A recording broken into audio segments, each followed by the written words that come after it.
মোৰ আটাইতকৈ ভাল লগা এখন আঁচনি অসমৰ মোৰ ছোৱালী ভাগিনসকলৰ বাবে ভাগিনীসকলৰ বাবে আমি নিযুত মইনা আঁচনি আৰম্ভ কৰিছিলোঁ।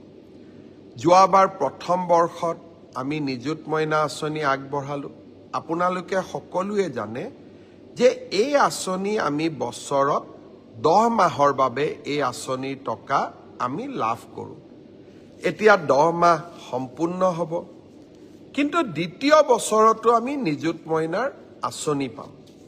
দ্বিতীয় বছৰৰ কাৰণে আমি ইতিমধ্যে আপোনালোকৰ প্ৰপত্ৰসমূহ আমি সাজু কৰি উলিয়াইছোঁ। কলেজৰ অধ্যক্ষসকলে আপোনালোকক প্ৰপত্ৰ যোগান ধৰিব।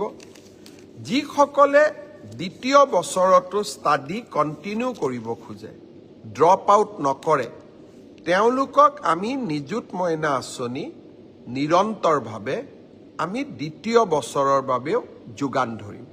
অৰ্থাৎ ফাৰ্ষ্ট ইয়াৰত আমি পালোঁ বা পাই আছোঁ, এতিয়া আমি ছেকেণ্ড ইয়াৰতো পাম। এইবাৰ আমি আঁচনিখনত 2-এটা পৰিৱৰ্তন আনিছোঁ। চৰকাৰী মহাবিদ্যালয় বা বিশ্ববিদ্যালয় যিসকলে ছেল্ফ ফাইনেন্সিং কোৰ্চত পঢ়ি আছে, তেওঁলোকেও এইবাৰ নিযুত মইনা পাব। যোৱাবাৰ মোক বহুত ছোৱালীয়ে লিখিছিল যে মামা আমি নিযুত মইনা পোৱা নাই। পিছত মই খবৰ কৰি গম পাইছিলোঁ যে তেওঁলোকে চৰকাৰী কলেজতে পঢ়ে, প্ৰাদেশিকৃত কলেজত পঢ়ে, কিন্তু ছেল্ফ ফাইনেন্সিং কোৰ্চত পঢ়ে।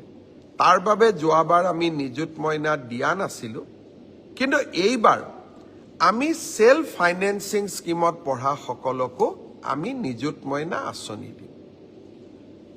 প্ৰশ্ন হ'ব, প্ৰথমৰ পৰা দ্বিতীয় বৰ্ষত পোৱাসকলে নিযুত মইনা পালে, প্ৰথম বৰ্ষৰ সকলে নিযুত মইনা পাবনে নাই? আপোনালোকে চিন্তা নকৰিব। নামভৰ্তি কৰাৰ লগে লগে আপোনালোকে নিযুত মইনাৰ প্ৰপত্ৰ পাব, আৰু নিযুত মইনাৰ প্ৰপত্ৰ পূৰণ কৰাৰ লগে লগে ক্লাছ 11 ডিগ্ৰী ফাৰ্ষ্ট ইয়াৰ আৰু পোষ্ট গ্ৰেজুৱেট ফাৰ্ষ্ট ইয়াৰত নাম লগোৱা সকলো ছোৱালীয়ে নিযুত মইনা আঁচনি লাভ কৰিব। কিছুমানে মোক কৈছে যে মামা স্কুটি নিদিয়ে নেকি? এইবাৰ আমি হায়াৰ ছেকেণ্ডেৰী পৰীক্ষাৰ আগতেই বাতৰি কাকতত ডাঙৰ ডাঙৰ বিজ্ঞাপন দি সকলোকে জনাইছোঁ যে নিযুত মইনা আৰু স্কুটি 2টা আঁচনি ৰাজ্য চৰকাৰে পৰিচালনা কৰিব পৰাৰ সক্ষমতা আমাৰ নাই। আমি নিযুত মইনা আঁচনিখনহে পৰিচালনা কৰিব লাগে, স্কুটি আঁচনিখন পৰিচালনা কৰিব নালাগে।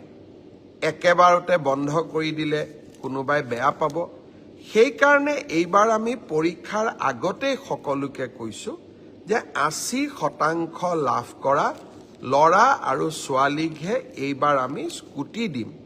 কিন্তু যিসকলে স্কুটি নাপাব, ছোৱালীয়ে ভাগিনীসকলে, তেওঁলোকে নিযুত মইনা আঁচনি পাব।